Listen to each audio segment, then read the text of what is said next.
Hello everyone, welcome to my channel, Coins and Stamps to Watch. Now what we have here is an old coin from the Russian Empire.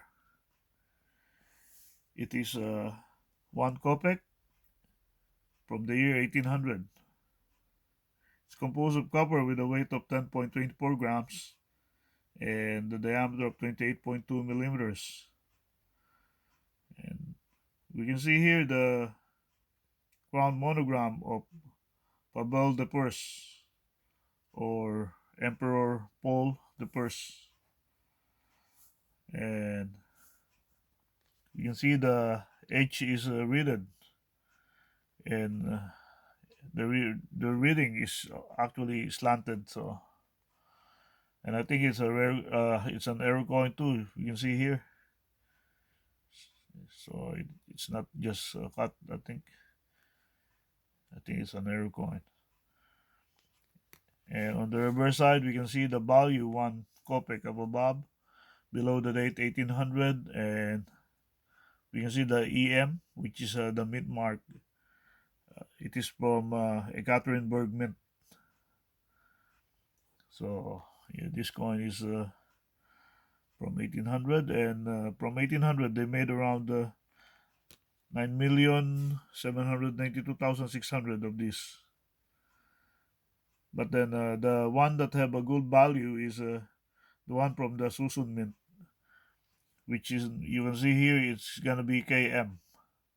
So EM is a Gothenburg Mint, and KM is from the Susun Mint, which is the rare one because they only minted around 200,000 from 1897, and from 1898 is 186,000, and from 1799 is 200,000. 1798 to 186,000. So yeah, that was the rare years, and the rare vintage, which is it says three times the value of the EM minted. Uh, so the worn coins are from $5.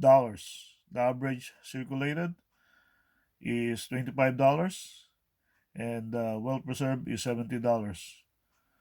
So if you find the KM mint mark, it's three times the catalog value, according to coinquest.com. So yeah, nice coin. And by the way, King Paul or Emperor Paul I was the emperor of the Russian Empire just from 1796 up to 1801. His predecessor is Empress Catherine II. So in 1801 he died, and it's because he was assassinated. So the one who replaced or who's his successor is Emperor Alexander I, in which at that time is only 23 years old. And by the way, Emperor Paul I is only 46 years old when he was assassinated by, of course, his generals and the ones who were angry because of the changes that he made back then. He's like, it is said that he's like, it's like for the peasantry. So it's like he's pro poor, and he discovered corruptions on the Russian treasury by, of course, the nobility. So that's King or Emperor Paul I. Thank you very much. Please do like and subscribe my channel, and I have more coins to share to you. Thank you. I hope you all have a good day.